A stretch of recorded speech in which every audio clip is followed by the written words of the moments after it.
बॉलीवुड अभिनेत्री उर्मिला सनावर पर golden temple express में हमले का प्रयास किया गया। अभिनेत्री का कहना है कि आरोपी उनके कोच में घुस आए और उनकी आरक्षित सीट पर भी पहुंच गए। हालांकि एक महिला यात्री से सीट बदलने के चलते वह आरोपियों से बाल बाल बच गईं। अभिनेत्री फिलहाल मुंबई में हैं और यहां लौटने पर वह पुलिस से शिकायत करेंगी। झांसी मेडिकल कॉलेज में लगी आग से नवजात शिशुओं की मौत के मामले में कांग्रेस ने राज्य सरकार की कार्रवाई पर सवाल उठाए हैं।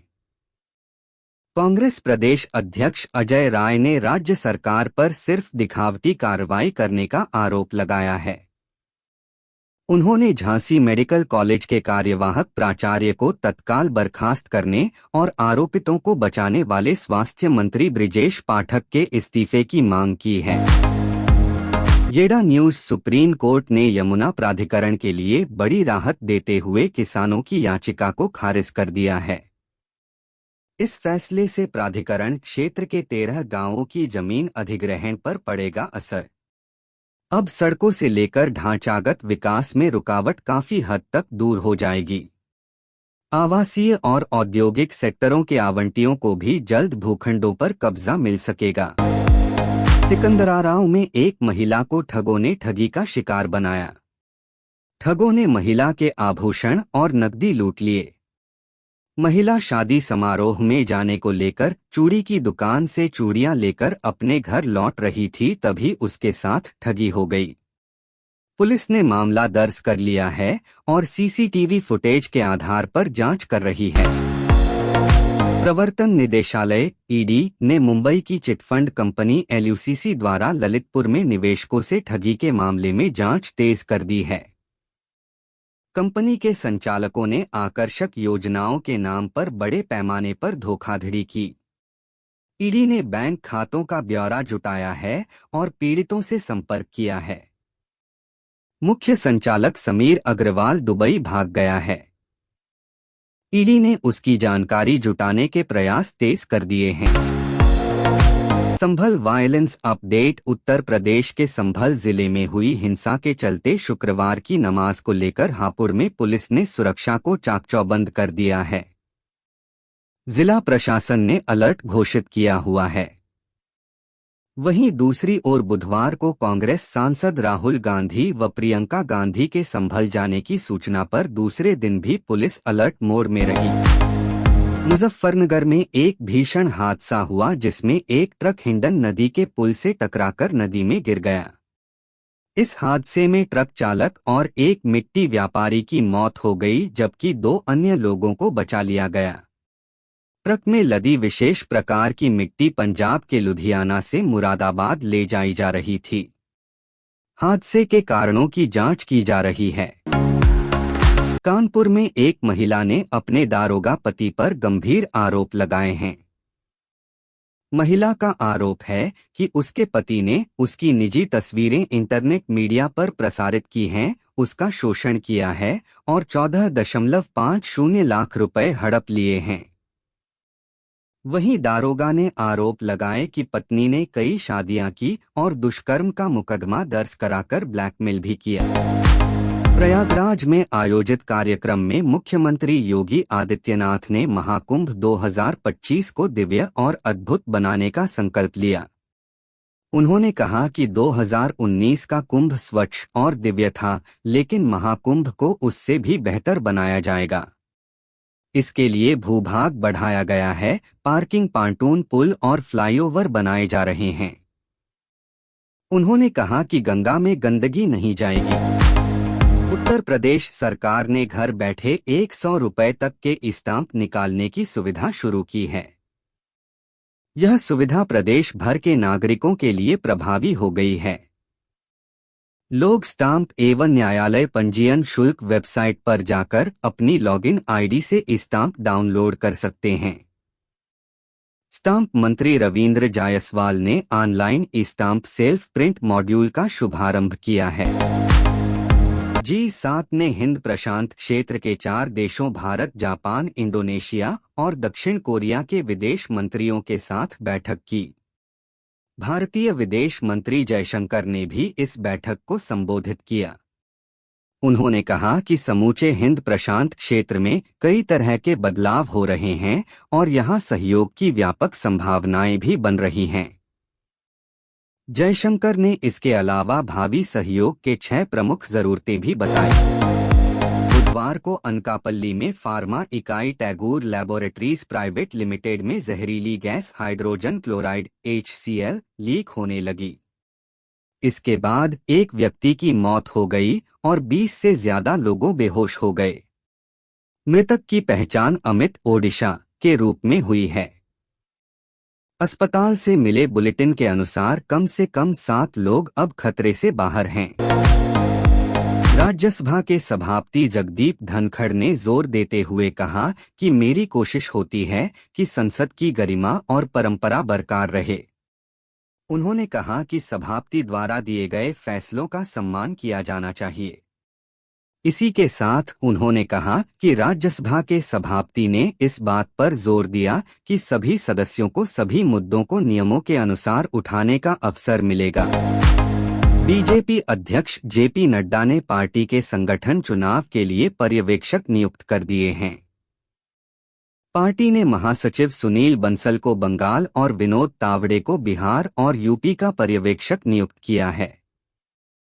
इन पर्यवेक्षकों का प्रमुख कार्य संबंधित राज्यों में पार्टी के संगठनात्मक चुनावों की निगरानी करना होगा, जिससे पार्टी की आंतरिक संरचना मजबूत और पारदर्शी बनी रहे। बांग्लादेश में चिन्मय दास की गिरफ्तारी के बाद वहां का माहौल गरमाया हुआ है। इस बीच बांग्लादेश पर कांग्रेस की भी प्रतिक्रिया सामने आई है। मामले को लेकर पवन खेड़ा ने कहा कि भारतीय राष्ट्रीय कांग्रेस उम्मीद करती है कि भारत सरकार बांग्लादेश सरकार पर आवश्यक कदम उठाने तथा देश में अल्पसंख्यकों के जीवन और संपत्ति की सुरक्षा सुनिश्चित करने के लिए दबाव डालेगी। लोकसभा में विपक्ष के नेता राहुल गांधी ने अडानी मामले में एक बार फिर से केंद्र सरकार को घेरा है। उन्होंने कहा कि अडानी समूह उद्योगपति गौतम अडानी से जुड़े अमेरिकी अदालत द्वारा लगाए गए आरोपों से इनकार करेगा। राहुल गांधी ने कहा कि अडानी पर अमेरिका में पैसों से जुड़े तमाम आरोप लगे हैं।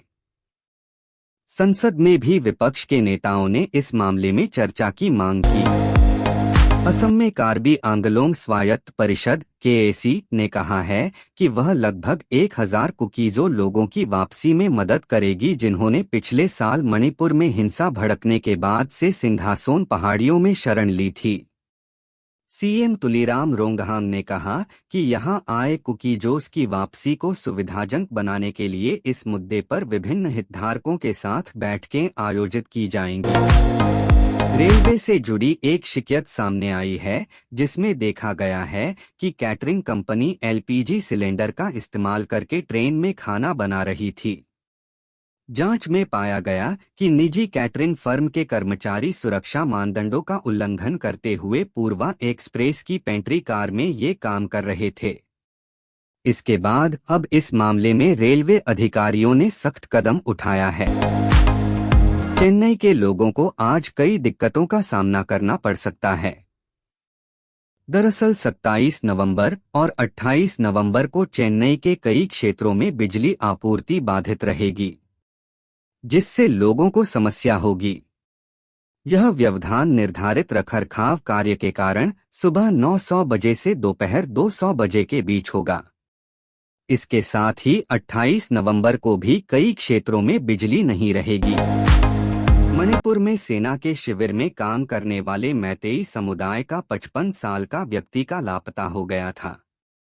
इस बीच मणिपुर के मुख्यमंत्री N बीरेन सिंह ने कहा कि केंद्र और राज्य सरकारों ने हाल की घटनाओं के लिए जिम्मेदार लोगों को पकड़ने के लिए जिरीबाम और उसके आसपास के इलाकों में बड़े पैमाने पर तलाशी अभियान शुरू किया है।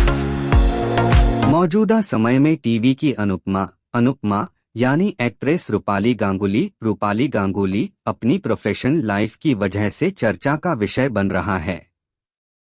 अभिनेत्री की सौतेली बेटी ईशा वर्मा के साथ बीते दिनों में काफी विवाद गरमाया। रूपाली ने उनको छवि खराब करने को लेकर लीगल नोटिस भेजा था। जिस पर अब पहली बार ईशा वर्मा ने अपनी चुप्पी तोड़ी है। राजेश खन्ना और मुमताज की जोड़ी हिंदी सिनेमा के फेवरेट ऑन स्क्रीन पेयर में से एक मानी गई। दोनों ने साथ में मिलकर एक से बढ़कर एक फिल्म के जरिए दर्शकों का भरपूर मनोरंजन किया। लेकिन क्या आपको पता है कि एक बार शूटिंग के दौरान कुछ ऐसा हो गया था जिससे राजेश की जान पर बन आई और मुमताज उनके लिए मसीहा बनी। मुफासा द लायन किंग इन दिनों सुर्खियों में बनी हुई है। हाल ही में मेकर्स ने इसका हिंदी ट्रेलर जारी किया था। इस फिल्म के हिंदी वर्जन में शाहरुख खान और उनके दोनों बेटों ने आवाज दी है। इस बीच मेकर्स ने एक और वीडियो रिलीज किया है जिसमें किंग खान मुफासा के संघर्ष और उसकी जीत पर बात करते हुए अपनी जर्नी से कनेक्ट करते दिखे। Tamannaah Bhatia hot looks B town की बेहद खूबसूरत एक्ट्रेसेस के बारे में जिक्र किया जाए तो उसमें तमन्ना भाटिया का नाम जरूर शामिल होगा। मौजूदा समय में उनकी कुछ लेटेस्ट तस्वीरें सोशल मीडिया पर सामने आई हैं जिनमें तमन्ना अपने किलर लुक्स से तबाही मचा रही हैं। आइए एक नज़र स्त्री 2 की शमा की इन लेटेस्ट फोटोज पर एक नज़र डालते हैं। अल्लू अर्जुन और रश्मिका मंदाना स्टारर फिल्म पुष्पा 2 की रिलीज डेट जैसे जैसे पास आ रही है, फैंस की बेताबी बढ़ती ही जा रही है। इस फिल्म की शूटिंग रिलीज से कुछ दिनों पहले ही खत्म हुई है। इस मौके पर हाल ही में सबकी प्यारी श्रीवल्ली ने सोशल मीडिया पर एक इमोशन पोस्ट किया, लेकिन अपनी भावनाएं व्यक्त करते हुए उन्होंने तीसरे पार्ट को लेकर हिंट दी। रिद्धिमा कपूर इन दिनों Bollywood wives versus fabulous lives को लेकर सुर्खियों में बनी हुई हैं। उनसे हाल ही में एक इवेंट के दौरान पूछा गया कि राज कपूर आज के समय में किस तरह की फिल्में बनाते। साथ ही एक्ट्रेस ने भाई रणबीर कपूर की विवादों से भरी मूवी एनिमल पर भी खुलकर बात की। पढ़िए पूरी खबर। साउथ अफ्रीका दौरे पर गई श्रीलंकाई टीम ने पहले टेस्ट के पहले दिन मेजबान देश पर शिकंजा कस लिया है। बारिश के चलते पहले दिन महज 20.4 ओवर का ही खेल हो सका। इस दौरान साउथ अफ्रीका ने 84 रन पर 4 विकेट गंवा दिए हैं। श्रीलंका के लाहिरू कुमारा ने 4 ओवर में 35 रन देकर 2 विकेट लिए, जबकि विश्वा फर्नांडो और असिथा फर्नांडो को एक एक विकेट मिला। हंसा रिसर्च की ताजा ब्रांड एंडोर्सर रिपोर्ट 2024 में विराट कोहली, MS धोनी और सचिन तेंदुलकर को शाहरुख खान और अमिताभ बच्चन सहित लोकप्रिय बॉलीवुड अभिनेताओं से ऊपर स्थान दिया गया है। इस रिपोर्ट में कहा है कि बॉलीवुड सितारों से कहीं ज्यादा लोग क्रिकेटरों पर भरोसा करते हैं। इसके पीछे का कारण लोगों उन्हें रियल लाइफ का हीरो बताया है। इंग्लैंड टेस्ट टीम के कप्तान बेन स्टोक्स ने जेद्दा में हाल ही में संपन्न IPL 2025 मेगा नीलामी से अपना नाम वापस लेने का कारण बताया है। इंग्लिश ऑलराउंडर ने बताया कि वह राष्ट्रीय टीम के लिए खेलते रहना चाहते हैं और यही वजह है कि उन्हें IPL में नहीं खेलने की चिंता नहीं है। स्टोक्स ने अपने करियर को लेकर भी बड़ा खुलासा किया। ICC की ताजा जारी हुई मेंस टेस्ट बॉलिंग रैंकिंग में जसप्रीत बुमराह ने एक फिर नंबर 1 की कुर्सी हासिल कर ली है। बुमराह ने साउथ अफ्रीका के तेज गेंदबाज कगिसो रबाडा को पीछे छोड़ दिया है। बुमराह ने ऑस्ट्रेलिया के खिलाफ पहले टेस्ट मैच में कुल 8 विकेट लिए, जिसका फायदा उन्हें ICC रैंकिंग में मिला। वहीं बल्लेबाजी रैंकिंग में यशस्वी और कोहली को भी फायदा हुआ है।